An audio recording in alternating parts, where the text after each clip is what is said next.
Varicose veins కి సరైన చికిత్స కోసం సంప్రదించండి ఎవిస్ హాస్పిటల్.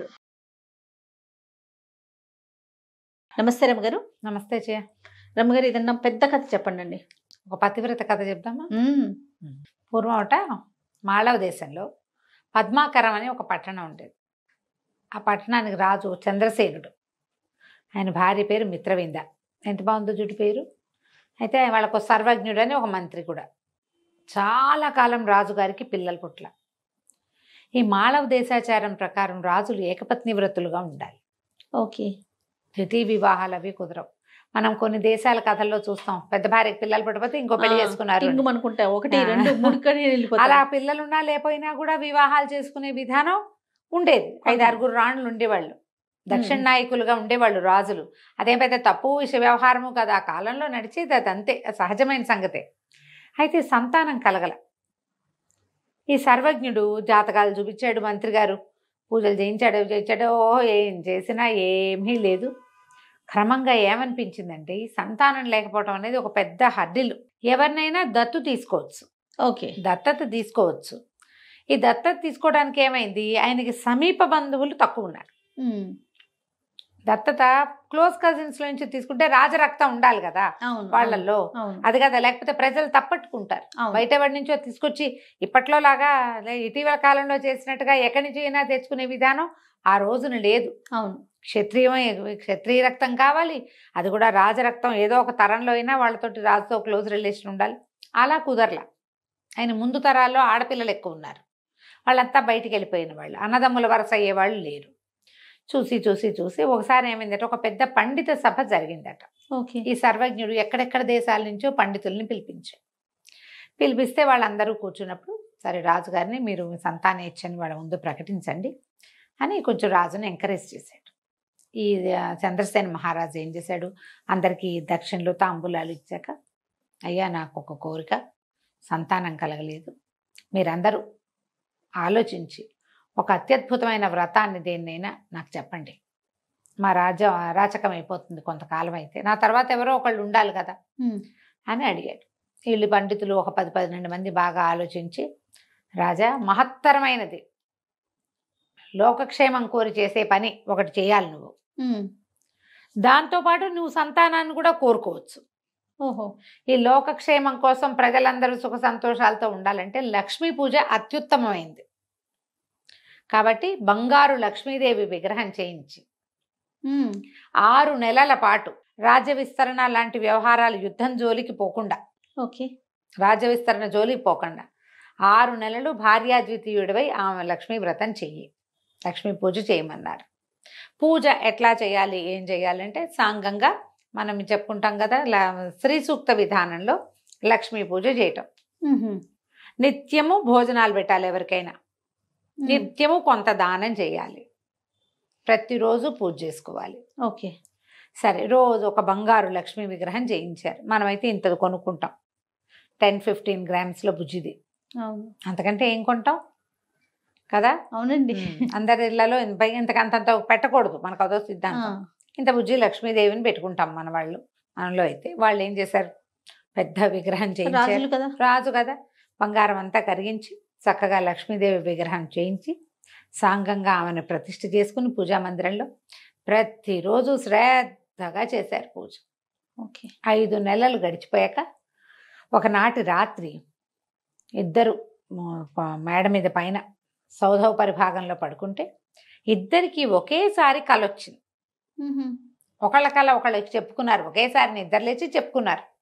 వీళ్ళిద్దరికీ లక్ష్మీదేవి ఐరావతం మీద కూర్చుని ఒక తెల్లని ఏనుగునెక్కి సర్వాభరణాలు ధరించి వీళ్ళకి కనపడింది. కనపడి, పూర్వజన్మ కర్మవశాత్తు మీకు సంతానం లేదు, అపుత్రులుగా ఉన్నారు. ఓకే. కానీ ఈ ఇంతకాలం పూజ చేసినందుకు, శ్రద్ధాలోపం లేకుండా, భక్తి లోపం లేకుండా చేసినందుకు మీకు ఒక కూతుర్ని ప్రసాదిస్తాను. పోనీ సంతానం కుమారుడైతే ఏమవుతాడు, రాజ్యానికి ఉత్తరాధికారి అవుతాడు. కూతురు దౌహిత్రుడు రాజ్యానికి ఉత్తరాధికారి అయ్యే అవకాశం ఉంది. కాబట్టి మీ రాజ్యానికి ఉత్తరాధికారి కూడా లభిస్తాడు అని చెప్పి, అమ్మాయి మంచి లోక విఖ్యాతి పొందేటువంటి పతివ్రతగా ఉంటుంది, ఉత్తమరాలైన కన్యని ఉమ్, మీకు కుమార్తెగా ప్రసాదిస్తానని చెప్పింది కళ్ళు. ఓకే. ఆవిడ లేచింది, మహారాజా ఏం కళ వచ్చిందంటే, మహారాజు కూడా నాకు కళ వచ్చింది అన్నాడు. వాళ్ళిద్దరూ ఒకళ్ళకొకళ్ళు చెప్పుకుంటే సేమ్ అదే కళ వచ్చింది. ఓ 6 నెలల పూజ పూర్తి చేశారు. ప్రతిరోజు నియమం ఉందిగా, నియమం ప్రకారం అన్నీ చేసిన తర్వాత ఆ తర్వాత 2-3 నెలలకి రాణి గారు గర్భవతి అయింది. ఉహు, గర్భవతి అయి చాలా విశేషంగా ఇవి చేశారు, సీమంతోత్సవాలు అన్నీ చేశారు. ఊరంతా పండగ చేసుకున్నారు, దేశమంతా అన్ని చోట్ల కొత్త కొత్త మొక్కలు నాటారు. ఉమ్, యువరాణి పుట్టబోతోందని, అమ్మాయి పుడుతుందని తెలిసిపోయిందిగా. అవును. 10 నెలలకి చక్కటి సర్వాంగ సుందరి అయిన ఒక కన్య జన్మించింది దేవుడికి, చిన్న బాలిక. ఓకే. ఆ పిల్లకి శ్రీదేవి అని పేరు పెట్టారు. ఉమ్, చక్కగా ఉండేది, అందమైన పిల్ల, చాలా బుద్ధిమంతురాలు, గుణవంతురాలు, చెప్పిన మాట వినేది, ఏం చెప్పితే అది నేర్చుకునేది. రకరకాల విద్యలు నేర్పించారు. ఒక 12, 13, 14 సంవత్సరాల వయసు వచ్చింది. ఈ పిల్ల ఈ కోటకి అనుబంధంగా ఒక పెద్ద పార్కు లాంటిది, ఒక తోట లాంటిది డెవలప్ చేశారు. ఉమ్, అమ్మాయి స్నేహితురాళ్ళతో అక్కడ ఆడుకుంటూ ఉండేది. ఏదో బంతి ఆడుకునేవాళ్ళు. ఒకరోజు బంతులు ఆడుతుంటే పిల్ల అలసిపోయి ఒక అరుగు మీద కూర్చుంది. అక్కడ మామూలుగా అక్కడక్కడ కూర్చోడానికి శిలావితర్దికలు అంటారు, చిన్న చిన్న రాతి సోఫాలు చేయిస్తారు కదా అవునండి. కుర్చీలలో, ఈ అవును. మన పార్కుల్లో కూర్చుంది. కూర్చుంటే దూరం నుంచి ఒక పరివ్రాజక ఒక ఆవిడ నడిచి వస్తుంది. ఉమ్. ఈ పరివ్రాజక, ఆమె పేరండి అది? పరివ్రాజక అంటే చెప్తావు, సన్యాసిని. ఆహా, పరివ్రాజకులు అంటారు వాళ్ళని, ఓకే. లేడీస్, ఆడ సన్యాసుల్ని. ఆమె ఒక కాషాయ వస్త్రాలు ధరించి జుట్టు అది మూడేసుకుని ఉంది, యోగినిలాగా ఉంది. దూరం నుంచి వస్తూ ఈ వెలిగిపోతోంది పిల్ల, సర్వాభరణాలు ధరించి అందంగా చక్కగా ఉంది. 14 ఏళ్ల పిల్ల అంటే కొంచెం కంటికి నదరగా కనపడుతుంది, చిన్నతనం కాదు, ఎదిగిన వయసు కనిపిస్తూ ఉంటుంది. ఆవిడ అట్లా చూస్తూ దగ్గరకు వచ్చింది. దగ్గరకు వస్తే పిల్ల లేచి నిలబడింది. పెద్దవాళ్ళని చూసి దండం పెట్టాలి కదా, ఉమ్, ఉమ్. పైగా ఇవిడ యోగినిలాగా ఉంది. నమస్కారం చేస్తే ఆవిడ చాలా సంతోషించి, అమ్మాయి నీ సౌందర్యము, సౌందర్యాతిశయము, నీ వినయాతిశయము కూడా నన్ను ఎంతో ఆకర్షించాయి. చాలా బాగుంది. విశేషంగా నీకు ఒక మాట చెప్తాను, నువ్వు ఇంత అతిలోక సౌందర్యవతివి, నీకు అత్యద్భుతమైన వరుడు కావాలి. నువ్వు లక్ష్మీ స్వరూపంలాగా ఉన్నావు, విష్ణు స్వరూపుడైన యువకుడితోటి నీకు వివాహం జరగాల్సి ఉంది. గంధవతీపురపు యువరాజు భద్రేశ్వరుడు అనే రాజుగారి కుమారుడు సుందరేశ్వరుడు నీ వరుడు. ఉమ్, అతనితో నీకు వివాహం జరగాలి. అతను నీకు అనురూపుడైన వరుడు. ఓకే. వివాహం జరిగాక ఏవో రకరకాల ఇబ్బందులు వస్తాయి, కానీ నీ పాతివ్రత్యంతో కథ అంతా చక్కబడుతుందమ్మా. ఎంతో కాలం రాజ్యం చేస్తావు, నీ తండ్రి రాజ్యానికి కూడా నువ్వు రాజును ప్రసాదిస్తావు. ఉహు, అంటే ఇవి కొడుకులు కలుగుతారు. ఉమ్, ఉమ్. అయితే ఈ పిల్లకి మధ్యలో కొన్ని కష్టాలు వస్తాయి కానీ అన్నది వినపడింది గట్టిగా. ఓ ఏం కష్టాలు వస్తాయో చెప్పు, ఏం కష్టాలు వస్తాయో చెప్పమని బతిమలాడింది. ఆవిడంది, అమ్మ అవన్నీ చెప్పకూడదు, అవన్నీ దైవ రహస్యాలు. నీకు భర్త మాత్రం సుందరేశ్వరుడే. నిజాన్ని నేను ఇది కూడా చెప్పకూడదు, కానీ నీ సౌందర్యాతిశయం చూసి చెప్పాలనిపించింది. ఉమ్, సుందరేశ్వరుడే నీ భర్త. అయినా కథ సుఖాంతమే అవుతుంది, నీకేం భయం లేదు. ధైర్యంగా ఉండు, అమ్మని ఆరాధించు, ఉమ్. నీ వినయాతిశయాన్ని బట్టి పోగొట్టుకోవద్దు, ఓకే. వినయాన్ని పోగొట్టుకోకూడదు అని చెప్పి వెళ్ళిపోయింది. ఈ అమ్మాయి గబగబా లోపలికి కోటలోకి వెళ్ళిపోయి, ఎవరు ఈ రాజ్యం ఏమిటి, ఈ భద్రేశ్వరుడు ఎవరు, ఉమ్, ఆయన కుమారుడు ఎవరు, అవన్నీ కనుక్కుని పెట్టుకుంది. ఇక అతన్నే ఇంకా మనసులో పెట్టుకుని ఉందన్నమాట. తర్వాత ఒక సంవత్సరంన్నర పోయాక వాళ్ళ నాన్నగారు ఏం చేశారు, స్వయంవరం ప్రకటిస్తామన్నారు. ఈ అమ్మాయి ఏమనుకుంది, ప్రకటించని, అందులో సుందరేశ్వరుడు ఎవరో చూసుకుని ఆయనకే పెళ్లి చేసుకుంటే సరిపోతుంది. నాకు ఇతనితో వివాహం కావాల్సి ఉండి అవుతుందని ఆవిడ చెప్పినప్పుడు తండ్రి స్వయంవరం ప్రకటించిన అతను రాకుండా ఎందుకుంటాడు, చుట్టుపక్కల అన్ని రాజ్యాలకి వెళ్తుందిగా పిలుపు, ఉమ్. అతనే వస్తాడు అని స్థిమితంగానే ఉంది. చక్కగా రోజు లక్షణంగా లక్ష్మీ పూజ చేసుకునేది, బుద్ధిమంతురాలుగా ఉండేది. కొంతకాలానికి స్వయంవరం ప్రకటించారు. ఓకే. చుట్టుపక్కల రాజ్యాల రాకుమారులందరూ వచ్చారు. వచ్చాక ఈ అమ్మాయికి దండిచ్చి స్వయంవరంలో నుంచోబెట్టి ఒక్కొక్క రాజకుమారుడి దగ్గరికి, దీని కుమారుడు ఫలానా రాజ్యం ఫలానా ఇది, ఒకళ్ళు రాజులు కూడా వస్తారు కొంతమంది, అందరూ రాజకుమారులే రారు. ఉమ్, ఉమ్. ఆల్రెడీ వివాహాలైన రాజులు రావచ్చు, స్వయంవరానికి వివాహాలైన వాళ్ళు కూడా రావచ్చు, అంత తప్పలేదు. ఓహో. పిలుస్తారు, రాజ్యానికి పిలుపు వస్తుంది. ఆ అమ్మాయిని చేసుకోవాలన్న తలంపు ఉందనుకో, ఏ రాజుకైనా వస్తాడు. ఉహు, ఉమ్. అమ్మాయి వారిస్తే స్వయంవరం మంచిది, పనికొస్తుంది. ఓకే. కొంతమంది వీళ్ళకి పెళ్ళి అయిందని వాళ్ళ పెళ్లి కాలేదని వరుసగా చెప్పుకుంటూ వెళ్తుంటే చివరికి ఈ సుందరేశ్వరుడు కనపడ్డాడు. ఈ అమ్మాయి ఇంకా రెండోది ఆలోచించాల, దండ ఆయన మెడలో వేసేసింది, వివాహం చేసేశారు. అయితే ఈ వచ్చిన రాజుల్లో కొంతమందికి ఏమనిపించింది, ఆ అమ్మాయి అతనికి పక్కన ఉన్నవాళ్ళు, అతనికి ముందున్న వాళ్ళకి మంటగా అనిపించింది. ఏమిటి మా తక్కువ, వీడు ఎక్కువ, వీళ్ళ రాజ్యం చిన్నది, వీడు ఇంకా యువరాజు కుర్రకుంక, ఈ పిల్లకి 16 ఏళ్ళు, ఆ అబ్బాయికి ఒక 20 ఏళ్ళు, ఎందుకు భరించాలి? ఆల్రెడీ ఇప్పుడు వివాహాల స్వయంవరం అంటే ఊరికే సౌందర్యం అని చూసే కాదు, ముందే ఏం చెప్పారు, వీళ్ళది ఇంత పెద్ద రాజ్యం, ఈయన ఇంత పరాక్రమశాలి, ఈయన ఇంత బాగా చదువుకున్నవాడు, ఈయన వాళ్ళని గెలిచాడు వీళ్ళని గెలిచాడని బందిమాగదులాగా స్తోత్రం చేస్తారు. అదే తన ముందున్నవాడు కుంతల దేశపు రాజు వీరవర్మ. ఆ కుంతల దేశం ఈ 2 రాజ్యాలని కలిపితే ఎందుకంటే త్రిపుల్ ఉంటుంది. అయినా కూడా అతను కూడా కుర్రాడే, అంత పెద్దవాడు కాదు, 25-30 ఏళ్ళవాడు, మంచి వయసులో ఉన్నట్టు లెక్క. అని కాదని కూరకుంకం చేసుకుందని మండిపోయింది అతనికి. కానీ ఊరుకున్నారు, స్వయంవరం కదా, కన్యావారైతే రూపం అని చదువుకుని ఆ సర్లే చూద్దామని ఊరుకున్నారు. వివాహం చేశారు లక్షణంగా, బ్రహ్మాండంగా పెళ్ళయింది. హాయిగా కొంతకాలం ఇక్కడ ఉన్నారు అమ్మాయి అబ్బాయి. తర్వాత వీళ్ళిద్దరు కలిసి వాళ్ళ ఇంటికి వెళ్ళారు. ఎంతో బుద్ధిమంతుడుగా, ఎంతో చక్కగా బాగుండేవాడు అబ్బాయి కూడా. ఇద్దరు అనురూపమైన జంటగా ఉండేవాళ్ళు, అనుకూలమైన దాంపత్యం. రోజులు గడిచేసరికల్లా ఏమైంది, ఈ భద్రేశ్వర మహారాజు గారు మరణించాడు. ఆయన కుమారుణ్ణి రాజుని చేశాడు, రాజు అయ్యాడు. కొంచెం రాజ్యం సెటిల్ అయ్యే టైంకి ఆ కుంతల దేశపు వీరవర్మ ఉన్నాడు కదా, అతనికి రగులుతూ ఉంది, ఇంతకాలమైనా పోల, 4-5 సంవత్సరాలు గడిచింది. చుట్టుపక్కల స్నేహితులందరినీ కూడగట్టుకుని, ఇది చిన్న రాజ్యం, ఈ రాజ్యానికి ఎవడి పక్కనుందో వాడు కలుపుకోవచ్చు, కానీ వీడిని ఓడించి తీరాలి, ఓడించేసేయాలి, అంటే అడవుల దారి పట్టించాలి ఈ అమ్మాయిని, కుర్రాన్ని వరించినందుకు అని చెప్పి ఒక 5-6 రాజులని కూడగట్టుకుని వీళ్ళ మీద దాడికి దిగాడు.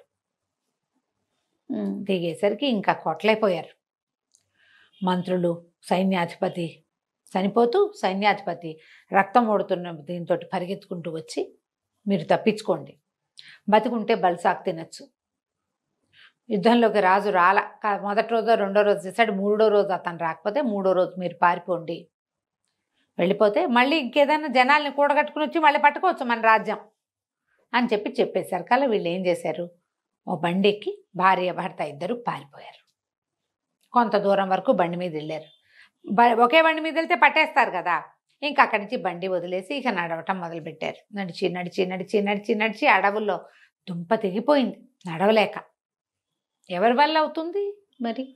ఇక ఆహారం లేదు, మంచినీళ్ళు లేవు, ఒట్టి కాలు నడవగా నడవగా నడవగా ఒక అడవిలోకి చేరారు. వీళ్ళకి అత్తగారు మావగా వీళ్ళ తండ్రి దగ్గరికి వెళ్ళటం ఇష్టం లేదు. వాళ్ళది చిన్న రాజ్యమే మొదటిది.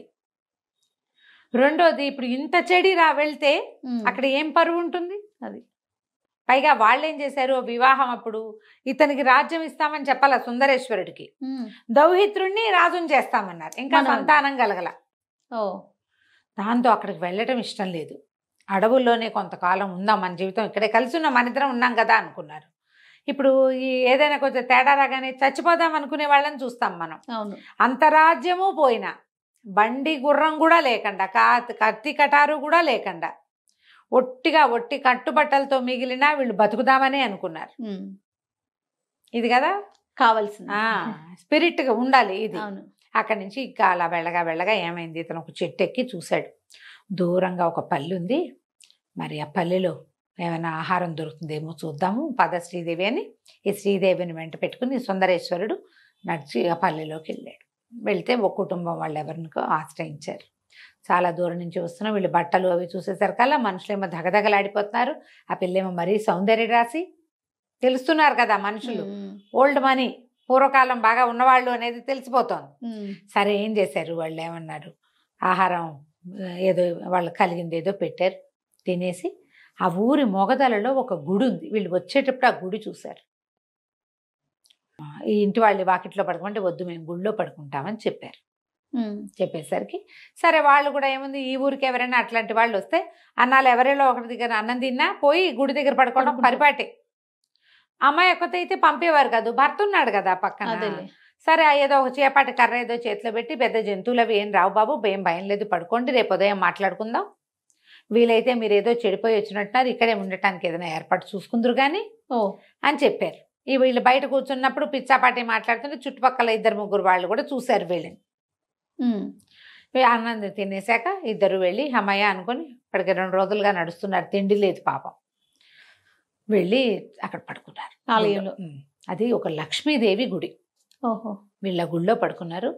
అర్ధరాత్రి రోజు ఒక పెనుబాము ఆ గుళ్ళోకి వస్తుంది చల్లదనం కోసం. గుడి లోపల భాగంలో చల్లగా ఉంటుంది. వీళ్ళిద్దరు పడుకున్నారు. ఆ పాము లోపలికి వస్తుంటే ఇతని నిద్రలో ఒక పక్కకి తిరిగాడు ఈ రాజు సుందరేశ్వరుడు. ఇతని కాలు సరిగ్గా ఆ పాము తోకకి తగిలింది. అమ్మో.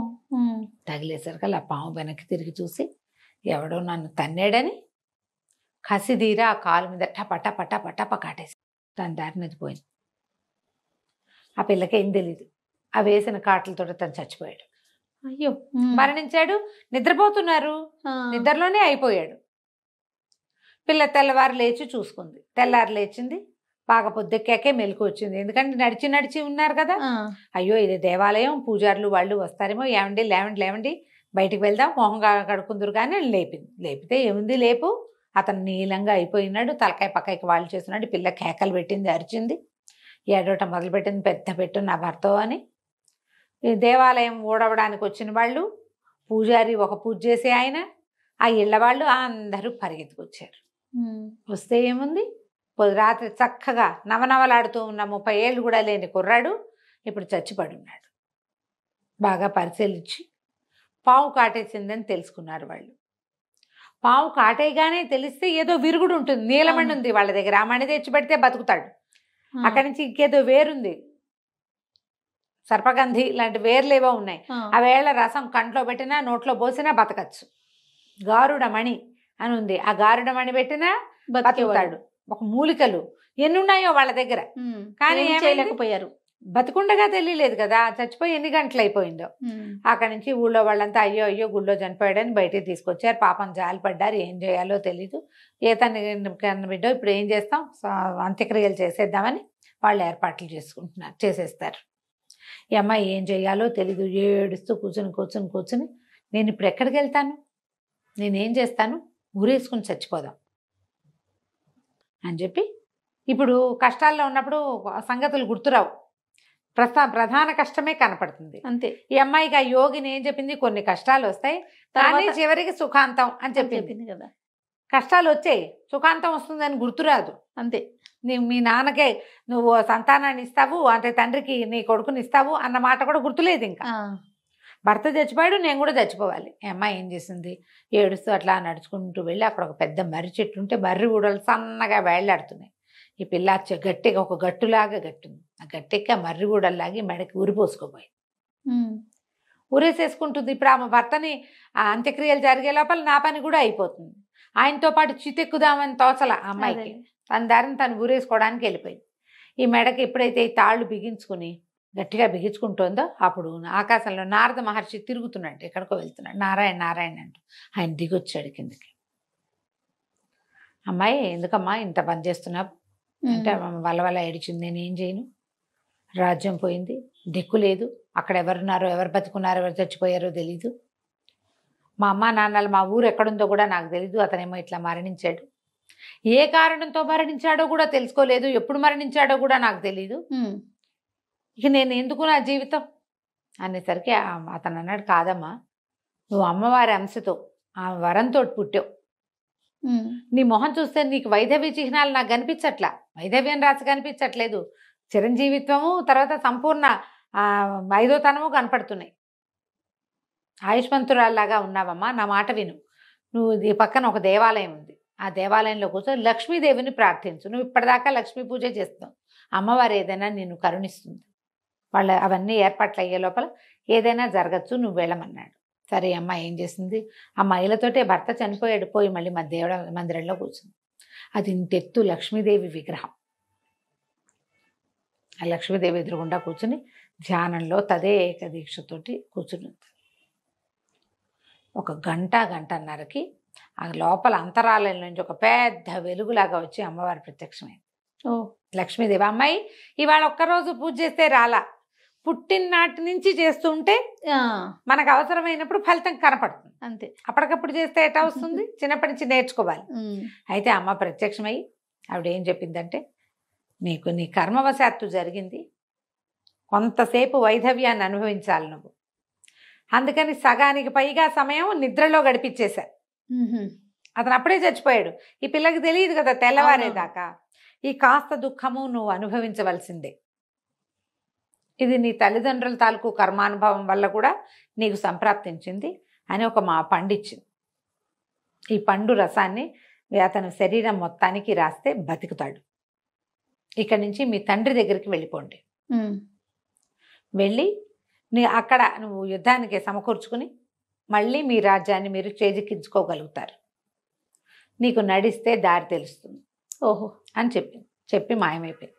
ఈ అమ్మాయి వీళ్ళు అతన్ని ఏం చేశారు, పాడ మీద చక్క కట్టేసి మోసుకెళ్ళిపోతున్నారు. ఓయో, ఈ అమ్మాయితో సంబంధం లేదు, దేవాలయం ప్రిన్సెస్ లో చనిపోయాడు కదా, ఆ పిల్ల ఎక్కడున్నా సరే అదేలే వీళ్ళ దారిని వీళ్ళు చేసేసుకుంటున్నారు. మోసుకుపోతుంటే శ్మశానం దాకా తీసుకెళ్ళిపోయాక వాళ్ళ వెనకాల పరిగెత్తుకుంటూ వెళ్ళి ఒక 5 నిమిషాలు ఉండండి అని ఏం చేసిన మా పండుని ఇట్లా నలిపి నారింజ పండు లాంటిది ఆ రసాన్ని తల దగ్గర నుంచి చివరి దాకా ఒళ్ళంతా రాసి నల్లగా అయిపోయాడు అబ్బాయి, ఒక రకంగా నీళ్ళని కలిసిన నలుపులోకి. 5-10 నిమిషాల తర్వాత లేచి కూర్చున్నాడు అతను. ఓ, గోర్ల దగ్గర అక్కడ నలుపు ఉండిపోయిందట, ఎక్కడ అంటలేదో అక్కడ. లేచి కూర్చున్నాడు.